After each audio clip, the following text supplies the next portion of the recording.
ফাঁকা গ্লাস না, তাহলে গ্লাসের মধ্যে আমরা প্রথমে কি পানি নিব? নরমাল পানি, ঠিক আছে, একদম নরমাল, যেটা খাওয়ার পানি আছে সেটা নিব। তো দেখো এখানে আমরা নরমাল পানি নিচ্ছি। আসলে এই পরীক্ষাটার নামটা কি? আসলে মূলত এই পরীক্ষাটা কিসের জন্য করা? পরীক্ষাটা এই জন্য করা, বিভিন্ন ঘনমাত্রার যে দ্রবণগুলো আছে, ঠিক আছে, বা বিভিন্ন কি ঘনত্বের যে জিনিসগুলো আছে সেগুলো তার ঘনত্ব অনুযায়ী সে যার যার জায়গায় সে কি করবে? অবস্থান করবে। এই কথাটা কি ঠিক কি না ঠিক তা আমরা প্রমাণ করবো। বুঝতে সমস্যা হলে তুমি নেক্সট ধাপে বুঝে যাও। দেখো তাহলে এখানে কি দিছি? পানি। এর মধ্যে দেখো আমরা মধু দিছি। তোমরা বলো তো যে এই মধু পানির উপর ভাসবে না পানির নিচে চলে যাবে? কেন নিচে যাবে?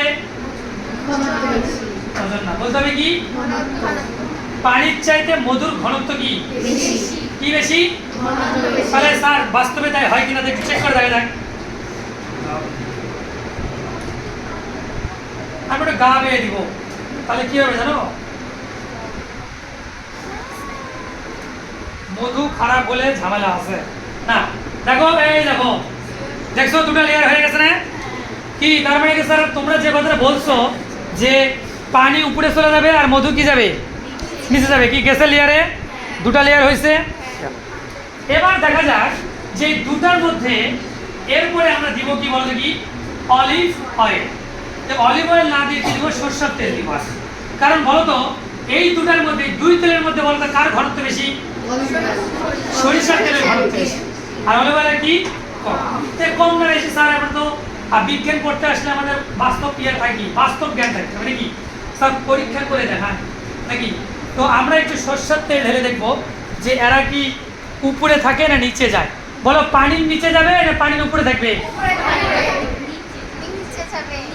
পানির উপরে যাবে নিচে যাবে? দেখা যাক, কারোটা ঠিক হয়নি। তেল ভাসবে।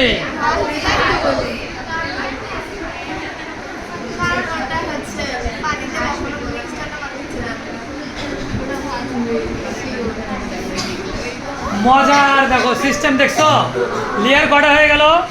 আর তেল, এই জন্য তেল নিয়ে আসতে হচ্ছে। এবার বোঝা আসছো? মন খারাপ করো তো স্যার যুক্তি দিয়ে স্যার কোনো কথা বলে না। আপাত দৃষ্টিতে যেগুলো নষ্ট সেগুলি আমাদের মূলত কি পরীক্ষা করতে গেলে দেখো কি মজা পাচ্ছ না একটু করে এখন? স্যার এবার একদম বাস্তব প্রমাণ হচ্ছে। দেখো তো তার মানে সত্যি যে স্যার পানির সাথে তেল হালকা, তার বাস্তব প্রমাণ হলো কি বলতো কি পানির উপরে চলে আসে। তার মানে কি স্যার মধুর সবচেয়ে তার ঘনত্ব বেশি, তার চেয়ে স্যার মধুর চেয়ে ঘনত্ব কার কম? পানির। কিন্তু তেলের চেয়ে কি বেশি? কিন্তু স্যার সরষের তেলের চেয়ে এখন ওই অলিভ অয়েলের কমটা বেশি, তা আমরা এবার প্রমাণ করবো। যদি সরষের তেলের চেয়ে যদি কি হয় বেশি হয় তাহলে নিচে চলে যাবে সরষের তেলের, আর কম হলে কোথায় থাকবে? কম হলে কোথায় থাকবে? উপরে থাকবে। তা দেখা যাক উপরে যায় নিচে যায়। ফুড কালার নিয়ে আসলে সেই সুন্দর হয়, আমি মিস করছি। কারো বাসায় ফুড কালার ছিল? ওই সকালে নিয়ে আসতে বলছি, বলে গেছিল স্যার উপরে থাকবে।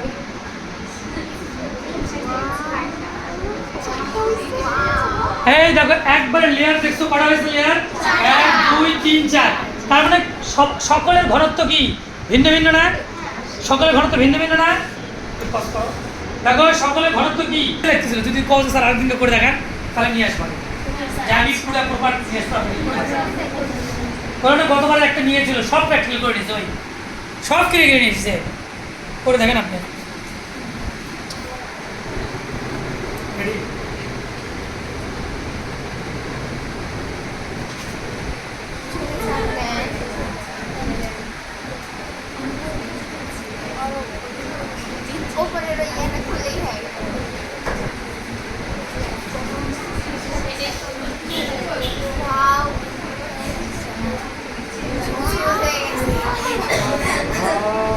আরো কত দিতে হবে দেখছো তুমি?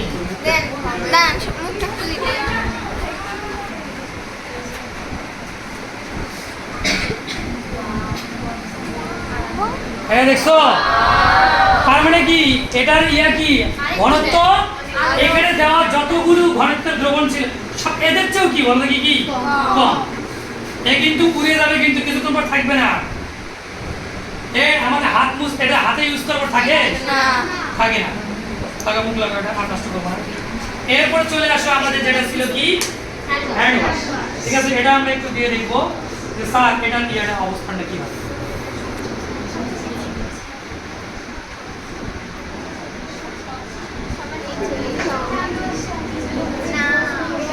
ওদের উপরে থাকবে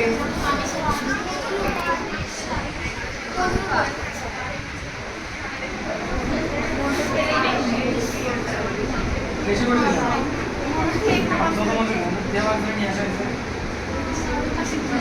আর একটু তরল হলে ভালো দেখা যাচ্ছে ঘন